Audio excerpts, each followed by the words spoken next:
Hello Virgo, Sun, Moon, Rising, and Venus signs. Kamusta kayo? Sana po ay nasa mabuti kayong kalagayan. Welcome back po sa Star Tarot. At kung bago kayo rito, welcome din po kayo. Please subscribe, like, share my videos, and leave me a comment kung naka-resonate po kayo. Thank you.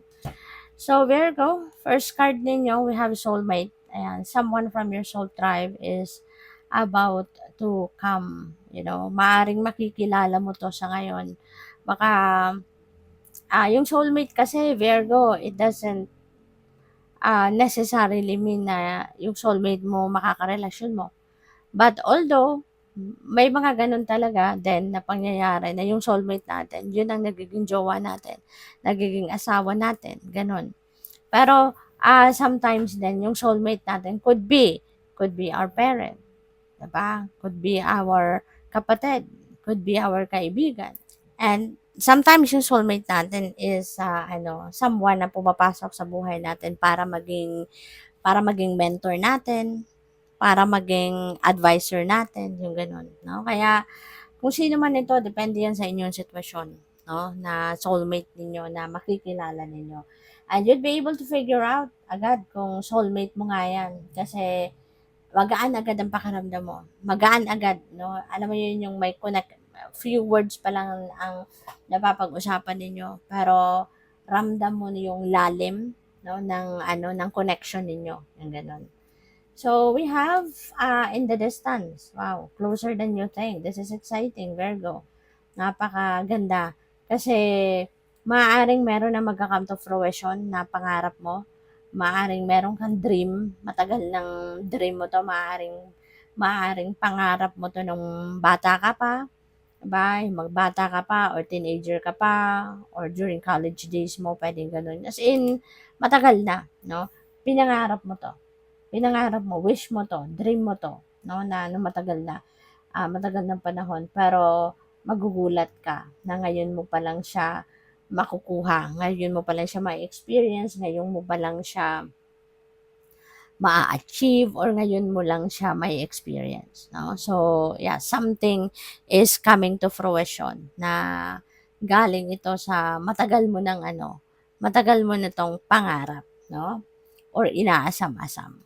So, we have mindset, find a different perspective, yan, para siguro na mabago na yung takbo ng pamumuhay mo, mabago na yung takbo ng course of your life, no? Maaari na kailangan mong baguhin ang mindset mo. Maaaring ito yung one way para na magkaroon ka ng mas magandang sitwasyon sa buhay. You need to change your perspective. Okay? So, maaaring ma-figure out mo yan sa kapag nagkaroon ka na ng time na makapagnilay-nilay, makapagmuni-muni, then you'll be able to figure that out. So, we have nurture, water your garden, Virgo. Okay? Maaaring siguro lagi kang pagod. Pwedeng nai-stress ka din. Kaya, paalala ito sa'yo na alagaan mo ang inyong sarili. Okay? Higit pa man, kailangan yung well-being mo, yung dapat na pinaprioritize mo. Dapat yung well-being mo yung inuuna mong asikasuhin or inuuna mong gawin. Okay? Kasi, papaano mo magagampanan ang trabaho mo? Papaano mo magagampanan yung responsibilities mo, obligation, kung nanghihina ka, 'di ba? Kung hindi ka healthy, kung meron kang mga nararamdaman, discomfort sa katawan, 'di ba? Kaya dapat para maging handa ka at maging productive ka, kailangan na malakas ang inyong pangangatawan, malusog ka, 'di ba? Maganda ang inyong pakiramdam. Kaya kailangan mong alagaan lagi ang inyong sarili, 'di ba? You need to put your well-being on top of your priorities. No? Para lagi kang on top of your health, so you will be always on top of your game. Okay? Kaya ngayon, ito, paalala ito sa iyo. Nurture yourself. Water your garden. Okay? Take care of yourself. And healthy choices. Yan. Choose wisely sa mga kinakain mo, mga iniinom mo, routine mo, 'di ba? Make sure na naka-align 'yan sa para maging healthy ka lang, 'di ba?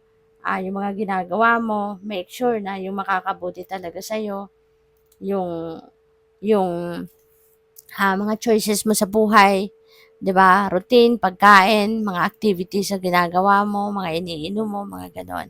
Make sure na you choose wisely, na yung magiging beneficial para sa iyong kalusugan, para sa iyong overall health. Okay? So, we have cut off. Let go of what no longer serves you.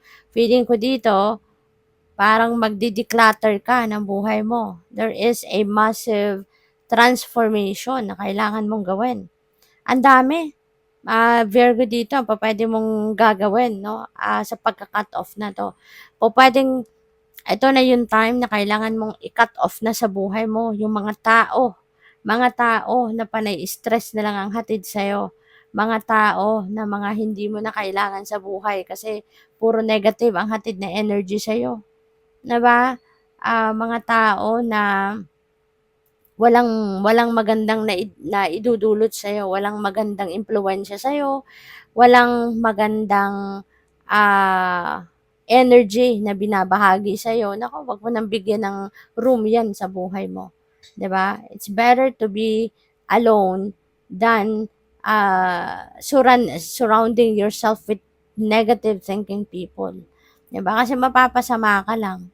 So, mas mabuti na lang na 'wag na lang, 'di ba? 'Wag mo na lang silang kaibiganin or 'di baling wala kang kaibigan, 'di ba? Kaysa meron ka ngang tinatawag na kaibigan pero tsismis ka lang din, sinisiraan ka lang din, 'di ba? Iniimpluwensyahan ka ng hindi mabuti. So, 'di bali na lang, 'di ba? So, 'yun, that is also one thing na pupuwedeng mare-realize ninyo din sa ngayon. And also, what else? Mga bagay, 'no, mga bagay na hindi naman na napapakinabangan, mga bagay na hindi naman dapat na nandiya-diyan pa sa bahay mo, sa closet mo, yung mga gano'n, 'di ba? Kasi kunyari sira na, 'di ba? So, tapos maaaring hindi mo namalayan na kinikip mo pa pala, sira na or may mga basura na hindi mo napansin, 'di ba? Hindi mo naman na ginagamit, sira na, itapon na, 'di ba? Kasi yung mga bagay na tinatago pa natin, tapos hindi man lang natin nabubuklat, hindi man lang natin nalilinisan, natitignan paminsan-minsan, hindi natin nagagalaw. Kapag yung mga bagay na yan walang movement, 'no, walang movement, so stale energy na ang babalot diyan. So, anong mangyayari? It will just, attract negative energy, 'di ba? So, mas marami tayong bagay na kinikip sa bahay natin na alam naman nating it's either sira na, kaya hindi na natin ginagamit or mga gamit talaga na hindi naman natin na puwedeng gamitin. Kasi kunyari mga damit na hindi naman kasya na sa atin, 'di ba? Pero ayaw naman nating ipamigay, ayaw nating ipagamit sa iba, kinikip lang natin. Tapos hindi man lang natin 'yan tinitignan paminsan-minsan, hindi lang natin 'yan nabubuklat paminsan-minsan, 'di ba? Negative energy na ang iipunin niyan. Oh, kaya mas maganda, 'di ba, na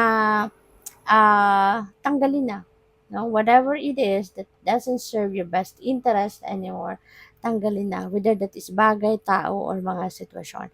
And maaari ngayon, no? Maaari ngayon na ang kailangan mong gawin yan. Like, yeah, perfect. Kasi, ano na, ghost month na, 'di ba? Malapit nang pumasok ang ang ghost month kasi hindi, ghost month na pala kasi ano na ngayon, August 17 na ngayon, 'di ba? So, nagsimula ang ghost month, last week pa. Kaya ito yung perfect time 'no, na talagang mag-cut off na tayo ng mga something na hindi naman natin ginagamit or something na hindi naman nagse-serve ng best interest natin. Perfect time na 'yan para i-purge na natin sa ngayon. So, we have slow and steady. Ayan, patience is key. Sometimes, kahit mabagal lang ang approach natin sa buhay, sa mga bagay-bagay, okay lang. At least, sigurado tayo na na pinag-isipan na natin yan, pinagplanuhan na natin yan, di ba? Kasi yung nagmamadali tayo, tapos during that journey, habang ginagawa natin, dun lang tayo magpaplano habang nangyayari na mga bagay-bagay, sitwasyon na yan, parang hindi practical, 'di ba? Mas magandang yung bago ka pumasok sa isang sitwasyon, napagplanuhan mo na. Kaya kahit mabagal na ang approach mo, at least kalkulado mo na yung mga gagawin mo, 'di ba? So, we have adventure. Ayan, po pwedeng magta-travel ang iba sa inyo. This could be literal na travel ito, na you are going to explore new places, you are going to explore new things, 'di ba? New experiences, handa ka ng i-welcome din yan sa buhay mo. Serendipity, wow, merong fated encounter dito. Alam mo yung soulmate na yan, baka ito na yun. No, ito na yung serendipity para sa'yo. Kasi this is fated encounter. There is going to be a certain situation in your life na mag unfold para na makilala mo na yung taong ito. So, pwedeng ito yun. Merong sitwasyon na all of a sudden, di ba, um, mapupunta ka sa isang sitwasyon na okay, hindi mo yan plinano, pero dinala ka dyan ng universe. It's because para makilala mo yung ito, yung soulmate mo. Pwedeng ganun ang mangyayari dyan. No? So, that is what we call the fated encounter. So, we have leisure. Deserve mo to, Virgo. Bigay mo to sa sarili mo. Remain lighthearted. Okay? Have fun, enjoy kung ano ang meron dyan. Kung ano yung dumating na oportunidad para na maka, makapag-unwind ka naman, makapag-relax ka naman. Have fun. Ano, ibalato mo na yan sa sarili mo kasi napakasipag mo, ang dami mong pinagkakabalahan, kaya paminsan-minsan kailangan mo din talaga na magkaroon ng break, magkaroon ng time out, at yeah, have fun. Okay? Good luck. Thank you for watching. Love and Light. Namaste.